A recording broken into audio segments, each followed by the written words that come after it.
Hey everyone, Suey here. Today I want to tell you about my experience reading Sunrise in the Reaping by Suzanne Collins. This is the latest book in the Hunger Games series. It's actually a prequel to the Hunger Games series, along with Ballad of Songbird and Snakes, which was released a few years ago. Ballad and Songbirds and Snakes is the backstory of President Snow, who is the big, huge villain in Hunger Games, the one who runs the capital and the whole country and is the person who is just terrible to Katniss and everyone. And so we learn his backstory in that other book. I know a few people who said that they refused to read it because of that, which kind of blew my mind. Like, if you're a Hunger Games fan, why would you not want to read his backstory? Just because he's the villain, are we not interested in, like, what got him that way? What happened to him?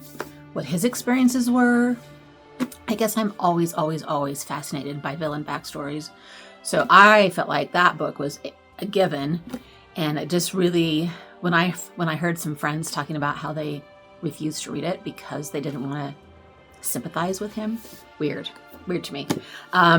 So let me know if you were in that category. You can defend your stance on that. But that year that book came out, can't remember what year it was now. It was one of my favorite books of the year. I just was kind of blown away by that whole story. And I thought they did an amazing job with the movie also. So, and I haven't really been aware that this one was even coming out. Like, I'm not paying attention to some of this stuff that much. So it was kind of a surprise. Like, all of a sudden I was like, wait, there's a new Hunger Games? And of course I wanted to read it when I realized that it was happening. So I got this a couple weeks ago. It took me about a week to read, even though it's real fast and easy reading. I didn't have a lot of focus on it, I guess, but I really enjoyed it. This one is Haymitch's backstory. Haymitch is the guy that mentors Katniss and Peeta in the Hunger Games. And he's kind of a wild, rascally character who just seems like he's drunk all the time, seems like he doesn't care about anything, seems like he just is going to be absolutely no help to them at all. And then in the end, you end up kind of falling in love with him because you know that deep down inside, he has a heart. And this is not necessarily his backstory like the other one is for President Snow. It's more his Hunger Games experience. So we start out with him already, how old is he? 16. He's 16. And it's just his experience with how he got chosen for the Hunger Games, which is a fraud, basically. He shouldn't have been going. Halfway through, we hadn't even got to the Hunger Games. So a lot of it is just the winding up to the Hunger Games and like the prep stuff that happens beforehand and all the crazy stuff that happens there and how he started causing issues and problems right from the get-go and what motivates him. He's got a girlfriend at the very beginning, and this girlfriend is actually, I don't think this is a spoiler. But the girlfriend is actually part of the same family of the girl that President Snow loves in Ballad of Songbirds and Snakes. And we wonder throughout the whole time what the connection is there between those two characters. I just found it interesting that he was connected to that family also. And we find out, so I'm keeping this spoiler free, so I'm not going to discuss like the actual incidences and things that happened, but we find out what brings Haymitch to his knees, basically, and what causes him to be so disconnected from everything and everyone, to be that character that we meet in the Hunger Games several years later with Katniss and Peeta. And it's devastating, guys. It's devastating. It's like Hunger Games is ruthless.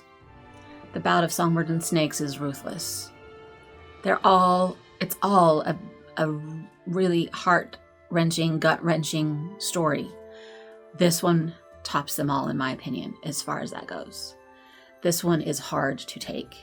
This one has some violence that I don't think I've seen in any other Hunger Games.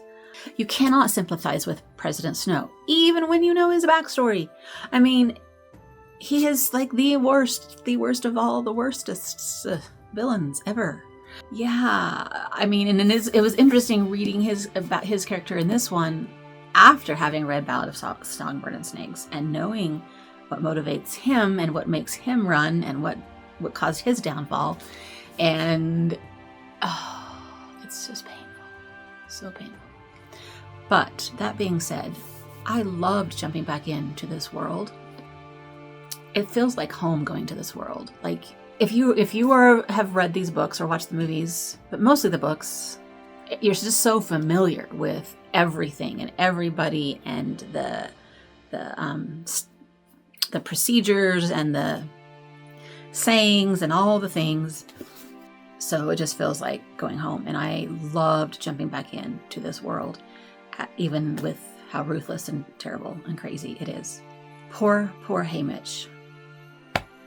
You just really come away feeling like he had pretty much the worst luck and the worst time of it over anyone, basically.